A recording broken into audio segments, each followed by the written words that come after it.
Les visages secrets de l'alchimie.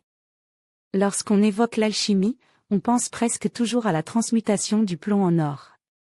Pourtant, cette image est l'une des plus trompeuses. Les véritables alchimistes parlaient rarement de métaux au sens strict, mais de processus vivants, à la fois spirituels, psychiques et cosmiques. Un fait peu connu, dans plusieurs manuscrits médiévaux, l'alchimie est décrite comme une science du temps. L'œuvre ne pouvait réussir qu'en respectant des cycles précis, phases lunaires, saisons, heures planétaires. L'erreur de timing était considérée comme plus grave qu'une erreur de matière. Autre secret, l'alchimie était souvent codée pour tromper volontairement le lecteur.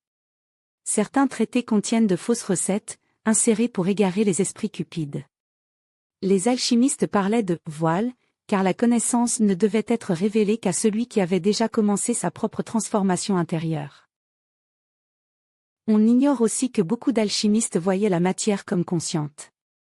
Le mercure, le soufre et le sel n'étaient pas de simples substances, mais des principes vivants, capables de réagir à l'intention de l'opérateur.